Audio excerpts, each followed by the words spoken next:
우리가 살고 있는 21세기 지금은 손꽃으로 많은 것들을 해결할 수 있는 그런 시대가 되어졌습니다. 클릭 한 번이면 음식이 오고요. 버튼 하나만 켜면 불이 켜지고 핸드폰으로 에어컨도 조절하고 차 시동까지 걸 수 있는 그런 시대가 되어졌습니다. 삶은 빠르고 편리하게 그리고 화려하게 변화되어지죠. 오늘 우리는 화려함과 이런 풍요로움 그리고 끝없는 욕망이 소용돌이치는 이런 시대를 살아가고 있는데 세상은 우리를 향해서 소리칩니다. 더 빨리 성공해라, 더 높이 올라가라, 더 많이 가져라. 이러한 세상의 시스템 그리고 이러한 문화를 가리켜서 오늘 성경이 말하고 있는 것처럼 큰 성 바벨론이다 라고 말합니다. 단순히 바벨론은 고대의 한 도시가 아니라 하나님을 대적하고 인간의 교만과 탐욕으로 세워진 세상의 문명 전체를 가리키는 것을 말합니다.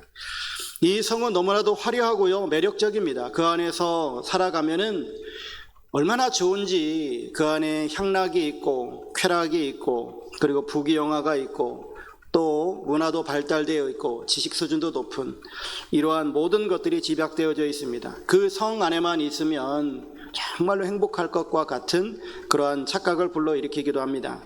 이것이 바로 오늘 우리가 마주한 현실인데요. 우리는 예수 믿는다고 하면서 교회에 앉아있지만 우리의 마음과 삶의 방식은 예수님 편, 말씀 편에 서 있지 아니하고 오히려 세상 문화 편에 서 있는 것들도 상당히 많이 있습니다. 입술로는 주여 주여 하지만 삶으로는 바벨론의 풍요를 더 사랑하고 있고 바벨론의 성공을 더 갈망하는, 그래서 우리가 주여 주여 하면서 기도하는 것이 하나님 나에게 성공을 주십시오, 나에게 행복을 주십시오, 내가 더 잘 나가게 해주십시오라고 기도하고 있지 않느냐라고 하는 거예요. 그래서 주님은 오늘 우리에게 비상벨을 누르시면서 말씀하시는 겁니다. 4절에 내 백성아 거기서 나와 그의 죄에 참여하지 말고 그가 받을 재앙들을 받지 말라. 이 한 구절이야말로 오늘날 이 시대 가운데에 우리가 들어야 할, 우리 귓가에 들어야 되고 또한 우리의 마음으로 들어야 할 하나님의 말씀인 줄로 믿습니다. 여기서 말하고 있는 나오라 라고 하는 이것은 단순히 지리적으로 이동하라 라고 하는 뜻이 아니라 영적인 대전환을 말씀하고 있는 겁니다. 우리의 가치관의 전도 그리고 삶의 방식에 있어서 완전히 혁명적으로 끊어낼 줄 아는 이러한 결단이 우리들에게 있어야 된다라고 하는 것이죠. 그래서 오늘은 우리 이 말씀을 통해서 바벨론의 실체가 무엇인지, 그 바벨론에서 우리가 왜 떠나야 되는지, 그리고 바벨론에 머물 때 우리가 어떠한 결말이 이루어지는지를 말씀을 통해서 좀 나누려고 합니다. 첫 번째 살펴보려고 하는 것은 바벨론의 실체입니다. 우리는 바벨론의 정체를 바로 알아야 되는데 오늘 본문 2절에 보면 무너졌도다 무너졌도다 큰 성 바벨론이여 귀신의 처소와 각종 더러운 영이 모이는 곳과 각종 더럽고 가증한 새들이 모이는 곳이 되었도다. 얼마나 끔찍한 진단입니까? 세상이 보기에는 화려하고 아름답고 최고의 행복을 주는 곳인데 하나님은 그 성을 진단하면서 귀신과 더러운 영의 소굴이다 라고 말하고 있다라고 하는 것이죠. 왜 그런가? 3절 말씀을 보세요. 그 음행의 진노의 포도주로 말미암아 만국이 무너졌으며 또 땅의 왕들이 그와 더불어 음행하였으며 땅의 상인들도 그 사치의 세력으로 치부하였도다 하더라. 여기서 핵심 단어, 또 반복되기도 하는 단어가 있는데 바로 음행 또 사치입니다. 이게 바벨론의 본질이라고 하는 거예요.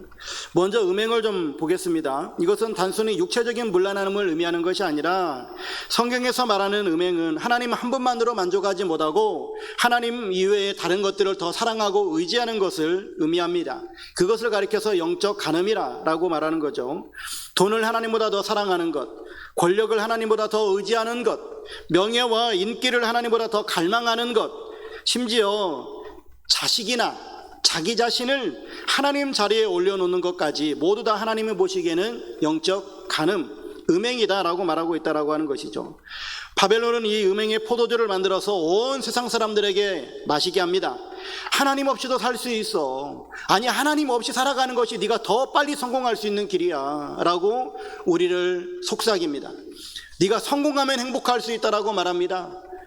하나님과 함께하고 있는 것이 행복이 아니라 네가 성공해야 행복하다라고 말하고 있다라고 하는 거죠. 이 포도주는 너무나도 달콤해서요, 한 번 맛보면 취하게 되어져 있고 한 번 맛보면 거기서 벗어날 수 없다라고 하는 겁니다. 그래서 사람들은 이 포도주에 취해서 비틀거리고 하나님을 떠납니다. 결국 사람들은 성공을 위해서, 더 큰 힘을 얻기 위해서, 더 많은 부를 쌓기 위해서 바벨론과 음행하면서 살아가고 있다라고 하는 것이죠.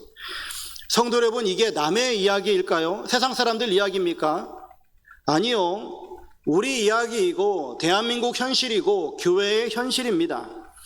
오늘날 대한민국을 보십시오. 또 전 세계는 어떻고요? 성공과 부라고 하는 우상 앞에 온 나라가 절하고 있습니다. 어떻게든 더 많이 벌려고, 더 높이 올라가려고, 더 크게 누려보려고 하는 것이 세상의 이치예요.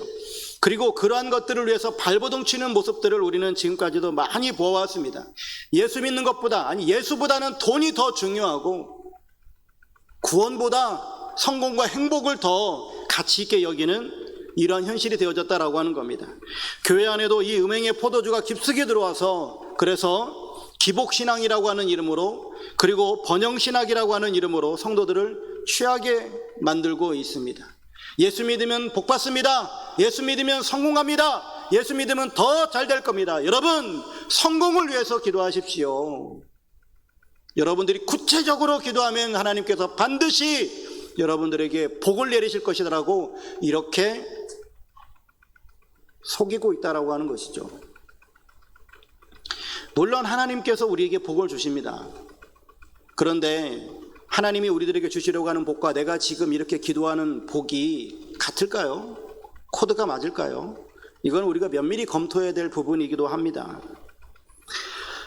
예수 믿는 목적이요, 하나님의 영광이 아니라 이 땅에서 바벨론이 주는 떡을 더 많이 얻어내기 위함이라고 한다면 이미 교회는 바벨론의 진노의 포도주에 취해 있는 것이죠. 그래서 제가 여러분들에게 여러 차례 말씀드렸다시피 교회 안에 하나님이라고 하는 우상을 만들고 섬기고 있는 거예요. 하나님을 믿는 공동체인데 하나님이라고 하는 우상을 섬기는 공동체가 돼버리는 이러한 정말 말도 안 되는 일이 교회 안에서 벌어질 수 있다라고 하는 겁니다. 두 번째, 바벨론의 또 다른 본질은 사치라고 하는 겁니다. 7절 말씀에 그가 얼마나 자기를 영화롭게 하였으며 사치하였든지 그만큼 고통과 애통함으로 갚아주라. 바벨론의 사치는 단순히 좋은 옷을 입고 좋은 음식을 먹는 그러한 것이 아닙니다. 여기서 말하는 사치는 하나님께 돌려야 할 영광을 자기가 가로채는 교만과 연결이 되어집니다. 7절 말씀에 나와 있는 것처럼 자기를 영화롭게 하였다라고 하는 것이 바로 그 증거이죠.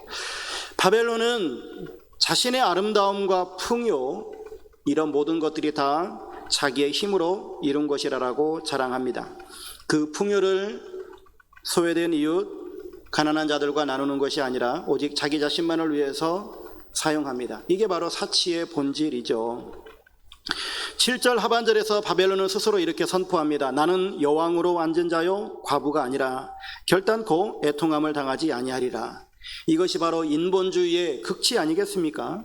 하나님을 향한 정면 도전인 거잖아요. 나는 내 인생의 주인이다. 나는 스스로 완전하며 어떤 신의 도움도 필요 없다. 내게는 슬픔이나 고통 따위가 있을 수가 없다. 이게 바로 바벨론의 고백인 거예요. 성도 여러분, 이 오만불선한 목소리가 어디서 들려올까요? 세상에서 들려오고 있죠. 그런데 그리스도인은 내 안에서는 이런 소리가 들려오고 있지 않다라고 자신할 수 있으시겠습니까? 하나님, 내 인생에 개입하지 말아 주십시오. 내가 알아서 할게요. 하나님, 이 정도는 내가 알아서 할 수 있습니다. 주님, 속히 오시옵소서. 그러나 내 대에는 오지 마시옵소서. 이러한 것들이 바로 지금 우리 교회 안에 넘쳐나고 있는 소리가 아닐까. 이것이 바로 내 안에 도사리고 있는 바벨론입니다. 하나님 없이 스스로를 영화롭게 하고자 하는 교만한 바벨론의 모습이다라고 하는 것이죠. 우리는 정신을 차리고 봐야 됩니다. 내가 발딛고 살아가는 이 세상, 이 문화, 이 시스템이 하나님을 대적하는 음행, 사치의 영으로 가득 찬 바벨론이다라고 하는 사실이에요. 우리가 살아가는 이 세상은 물질 만능주의와 성공지상주의가 만연하여서 부와 권력을 얻기 위해서라면 그 무엇도 수단과 방법을 가리지 아니하고 스스럼없이 하고 있는 모습입니다. 다른 사람들의 아픔을 외면한 채 나의 즐거움과 사치를 추구하는 문화가 만연되어져 있어요. 더군다나 이 시대의 젊은이들 가운데는 더 이것들이 극대화되고 있지 않나 싶은 생각이 들어질 정도입니다.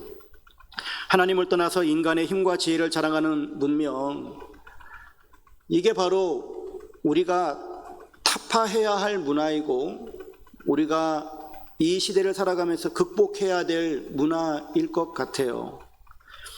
겉으로는 화려하고 강해 보이지만 실상은 온갖 귀신의 처소와 더러운 영이 모이는 이 바벨론, 하나님의 심판을 피할 수 없는 이곳.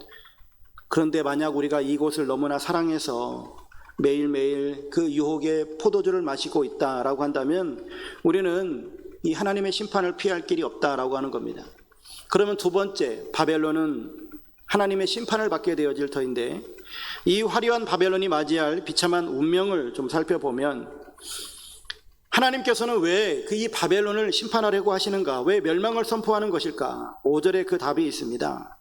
그의 죄는 하늘에 사무쳤으며 하나님은 그의 불의한 일을 기억하신지라. 첫 번째, 죄가 하늘에 사무쳤다.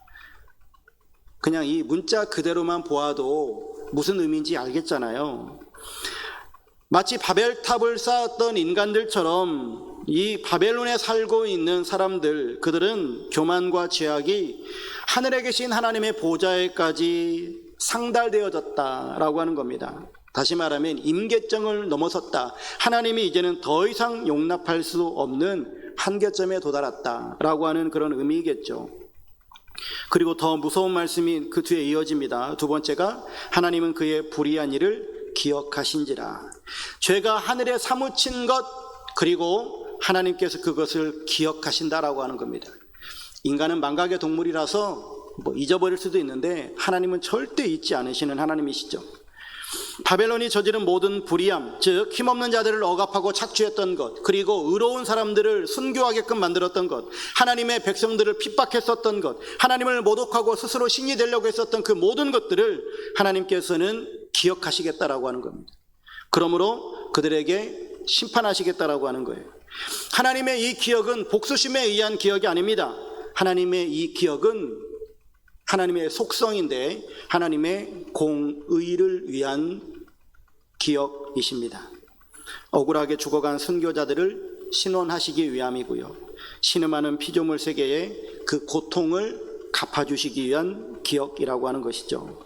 그래서 6절은 이렇게 명령합니다. 그가 준 그대로 그에게 주고 그의 행위대로 갑절을 갚아주고 그가 섞은 잔에도 갑절이나 섞어 그에게 주라. 갑절로 갚아준다라고 하는 것은 하나님께서 잔인하게 복수하시겠다라고 하는 그런 의미가 아닙니다. 이것은 그 죄에 대한 철저하고 완전한 하나님의 심판이 있을 것이다라고 하는 히브리적 표현이에요.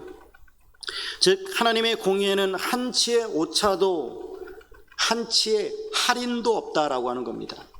마트 가서 할인 받듯이 하나님의 이런 심판을 할인받을 것으로 생각해서는 안 된다라고 하는 거죠. 심고 거둠의 법칙이, 즉 심은 대로 거두는 것이 바로 하나님의 영적 질서이죠. 그리고 그 심판은 아주 갑작스럽게 순식간에 임할 것이다 라고 8절에 말합니다. 그러므로 하루 동안에 그 재앙들이 이르리니 곧 사망과 애통함과 흉년이라. 그가 또한 불에 살라지리니 그를 심판하시는 주 하나님은 강하신 자이심이라. 하루 동안에 임한다라고 하는 것은 바벨론의 멸망이 얼마나 순식간에 또한 예기치 않게 임할 것인지를 보여주고 있습니다.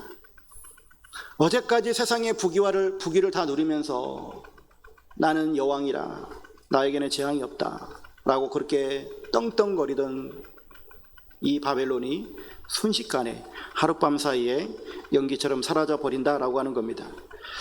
성도 여러분, 우리는 악인들의 형통을 부러워할 필요가 없습니다. 그들의 번성이 있죠. 그러나 그 번성은 잠시뿐이고 하나님의 공의로운 심판이 한치 오차도 없이 이루어진다라고 말씀해 주고 있습니다. 우리는 소위 세상 살아가면서 화무시비롱이라고 하는 그런 이야기들도 하죠. 아무리 큰 권력을 가졌다 할지라도 내려놓을 때가 있습니다. 악인들이 잘 나감으로 때로 부러우십니까? 그들의 번영은 시한부 인생과 같습니다. 하나님의 진노의 심판이 부어지는 날 그 끝은 임하게 되어진다라고 하는 것이죠. 오히려 우리는 이런 하나님의 심판의 말씀을 들으면서 우리 자신을 잘 점검해 보았으면 좋겠습니다. 무너질 이 바벨론의 성에 혹시 내 벽돌도 하나 싹 끼워 넣으려고 하시는 분이 계시다면 그러지 마십시오. 세상 가치관에 즉 더 많이 가져야 돼, 더 성공해야 돼, 하나님 없는 이런 부와 힘과 또한 행복을 추구하는 이런 내 마음이 있다라고 한다면 얼른 마음을 돌이키십시오. 하나님이 허락하시는 것, 하나님의 방법으로 하나님의 뜻 안에 거하는 우리의 신앙생활이 되어야 할 줄로 믿습니다. 그래서 세 번째 생각해 볼 것은 우리 성도들의 결단입니다. 그렇다면 이 무너져가는 이 바벨론의 실체와 그곳에 임할 하나님의 무서운 심판 앞에서 오늘 하나님께서 피로값 주신 성도들, 우리들이 과연 어떻게 해야 될 것인가? 하나님께서는 무엇을 원하실까? 라고 하는 겁니다. 결론은 하나입니다. 오늘 4절에 나와 있는 것처럼 또 내가 들으니 하늘로부터 다른 음성이 나서 이르되 내 백성아 거기서 나와 그의 죄에 참여하지 말고 그가 받을 재앙들을 받지 말라. 이 말씀을 우리가 온 몸으로 응답하는 것입니다. 내 백성아 거기서 나오라는 겁니다. 하나님은 아브라함에게 너는 너의 고향 친척과 아버지 집을 떠나 라고 말씀하십니다. 떠나라고 하는 것이죠. 롯에게는 멸망할 소돔성에서 지체하니까 롯의 손과 그 아내의 손과 두 딸의 손을 잡아 인도하여 성 밖에 두었다라고 말씀하십니다. 즉 우리가 나온다라고 하는 것은 하나님께서 우리 손을 잡고 이끄시겠다라고 하는 거예요. 내가 하나님 앞에 우리의 마음을 드리면 하나님은 우리의 마음을 하나님께로 두실 줄로 믿습니다. 나온다라고 하는 것은 단순히 우리가 어디로 나가는 것, 물리적인 이동을 말하는 것이 아니라 바벨론의 죄악된 가치관, 삶의 방식에서부터 영적인 분리를 하겠다라고 하는 거예요. 초대교회 성도들이 로마 사회 속에 살아가고 있었지만 그러나 그들은 나 혼자의 삶을 살아갔습니다. 세상 속에 살지만 즉 세상 법 안에 거하는 삶을 살았지만 그 세상 법대로 살아가지 아니하고 하나님의 법을 따라가는 삶을 살아갔고 자신들의 마음은 하늘을 추구하고 살아갔습니다. 하나님의 법을 따르려고 했고요.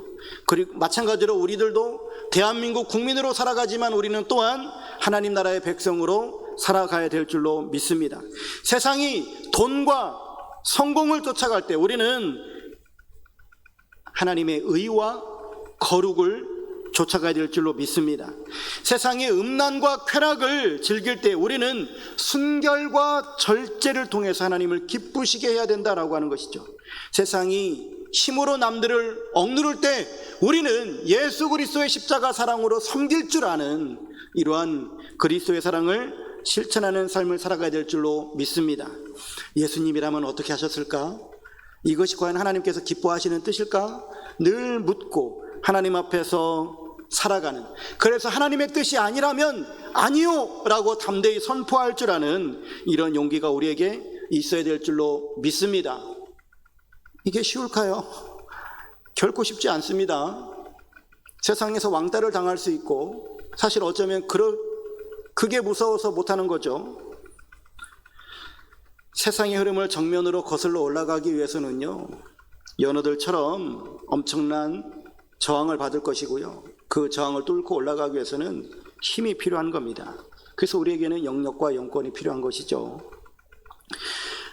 우리가 그렇게 믿음 안에 살아가려고 하면 세상 사람들은 우리를 이해하지 못할 겁니다. 뭘 저렇게 유별나게 살아 라고 손가락질할 거예요. 또 뭐 저렇게 피곤하게 살아 라고 조롱할 겁니다. 그리고 심하면 우리를 가리켜서 광신자라고 할지도 모르겠습니다. 미쳤다, 미치광이다, 예수쟁이다 라고 할지도 모르죠. 옛날에는 참 예수쟁이라는 말을 많이 했는데 요즘에는 그런 말 못 들어보죠. 예. 어쩌면 그겁니다. 오늘 우리들에게 과감히 도전해야 될 도전 과제, 세상을 향해서 미친 사람이 되어야 된다라고 하는 거예요. 돈에 미치고 권력에 미치고 쾌락에 미친 이 바벨론 한복판에서 예수에게 미친 사람, 하나님 나라에 미친 사람, 십자가 복음에 미친 사람이 되어야 될 줄로 믿습니다. 하나님께서 우리들에게 원하시는 바벨론에서 나오는 가장 확실한 증거가 바로 그것 아니겠습니까? 세상이 보기에는 어리석어 보이고 미련해 보이고 실패한 것처럼 보일지라도, 그러나 하나님께서 우리를 바라보시면서 사랑하는 아들아, 사랑하는 내 딸아, 착하고 충성된 종아, 잘하였다라고 하시는 그런 음성을 들으시는 여러분들의 삶이 되시기를 주의 이름으로 축복합니다. 우리가 결단했으면 좋겠습니다. 결론인데요, 나는 누구의 백성인가? 거대하고 화려하지만 실상은 귀신의 소굴이고 무너질 성 바벨론의 실체를 우리가 좀 보았습니다. 그곳에 쏟아 부어질 하나님의 공의롭고 무서운 심판도 오늘 말씀을 통해서 보죠. 그 멸망의 성에서 하나님께서는 우리를 끄집어내시려고 하십니다. 그리고 그 애끓는 심정으로 우리들에게 말씀하시죠. 내 백성아, 거기서 나와 그의 죄에 참여하지 말고 그가 받을 재앙들을 받지 말라. 이제 선택과 결단은 우리의 몫입니다. 더 이상 양다리를 걸치지 말고 결단했으면 좋겠습니다. 화면에 보이시는 것처럼 주님, 무너질 바벨론 성에서 나와 영원한 시온성 새 예루살렘을 향해 발걸음을 옮기겠습니다. 나의 집을 모래 위가 아니라 영원한 반석이신 예수 그리스도 위에 짓겠습니다. 내 삶에서 세상에 썩어질 가치관을 뽑아내고 하나님의 말씀을 심겠습니다. 이러한 결단이 있는 여러분들의 신앙생활을 해 나가시기를 주의 이름으로 축원합니다.